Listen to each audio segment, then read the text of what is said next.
Here, Patsy McCarthy, in Askeaton on the 13th to the 6th, 2017. And Patsy was a fisherman. Hi, Patsy.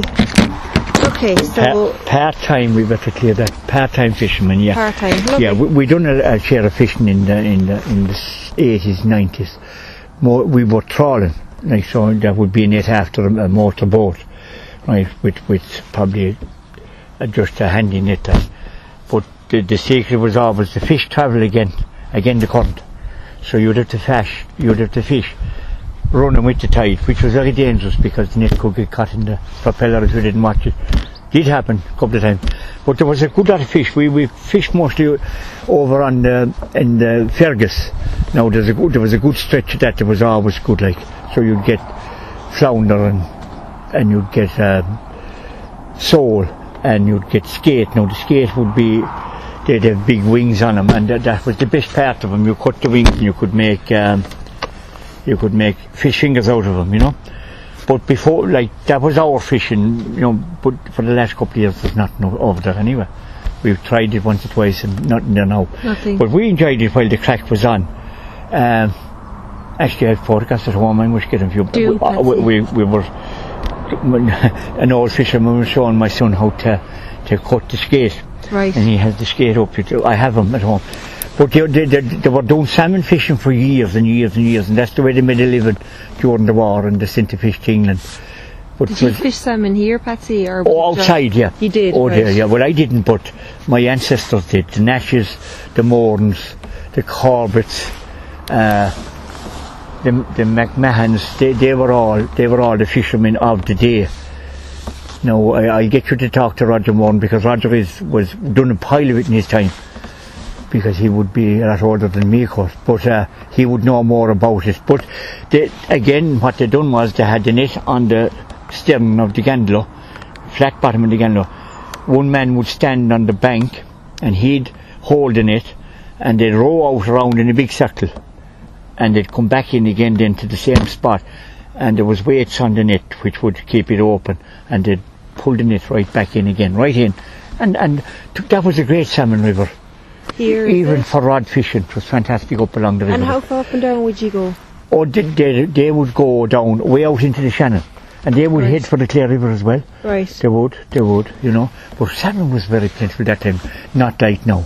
See, the river was cleaned in 1956, and since then, I'd say a lot of the spawning grounds were ruined. See, if the fish don't go out, they can't come back, and they come back to the same river. Right. Amazing, the fish will. You'd often see they're going to there. Do you ever see them in Canada in the films, on the programmes? Oh, fantastic. And the bears fishing. And the bears would know when they'd be coming, when they'd be running, like. Yeah. And just a big clog out, and he'd first come into the shore, fine salmon, like, you know. Yeah. So, but for a long number of years now, there's nothing has happened here. Right. I don't think there's any salmon in the river now, really. And what were you saying earlier? There was one of the fishes that had Oh, that was the skate. He had what we call a thornback. He had little thorns turned along his back. Well, if he caught you, he'd tear you. He would rip you. I remember he caught the leg of my trousers one day, and he tore the thing right down to the ankle.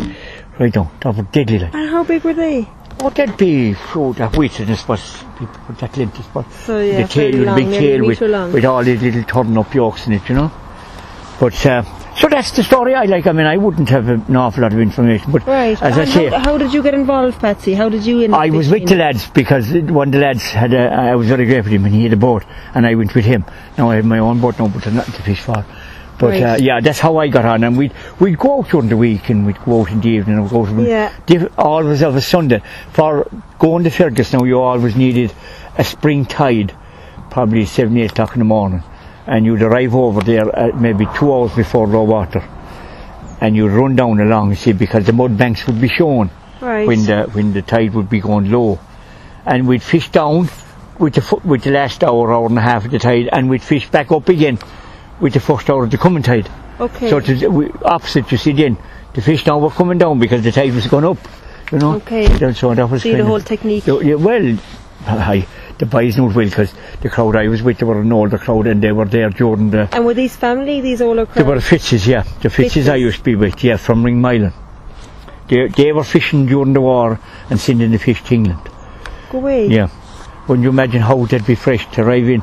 they'd nearly arrive in the fish market in England on the following morning. Wasn't that amazing? And They go how across would the that boat. happen, Patsy? They'd take them into the station in Limerick. They'd go by train then up to Dublin. Then they go across by boat to England, and they'd pick them up over. Like that's the way it just worked. You know. That is mad, isn't it? It was, and they'd go down the river fishing. At that time now, they'd go way down, and they mightn't be back for 3 days. Even though they might only be 10 miles from home. The weather was bad, like they'd have to pull in. They'd have to go into the islands over. And where are the islands? The islands are straight across now from here, between us and Clare, and the Clare mainland over there. So... And do you know what they were called? Oh, there's a pile of them there. There's too many. There's Coney Island, there's Low Island, there's Cannon Island, and there's Coney Island. There's a pile of them there. A Horse Island, Shore Island. Oh. You could be naming for the day, like, you know. Okay. There's a pile of them over there. But they'd go in there to the families and they'd stay for the night. And, you know, there was families living in the islands in those days. Was there? Oh, there was, And yeah. they didn't mind fishermen coming in? No, because they were fishing as well. Like, there was kind of par for the coast, like.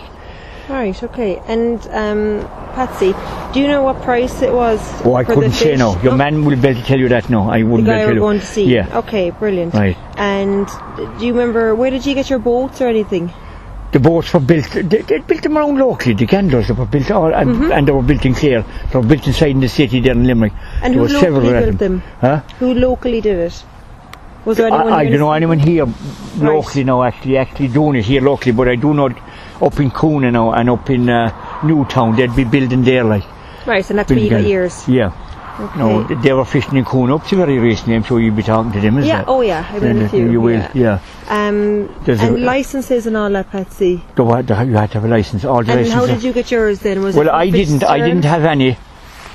It was Fitz's licence and Cyril Ryan's licence that they were working on, you know. Yeah. There was only a couple of licences, but they're all gone now because the fishing stopped. Okay. You know, they're trying to let the salmon build up right now. Will it ever happen, like?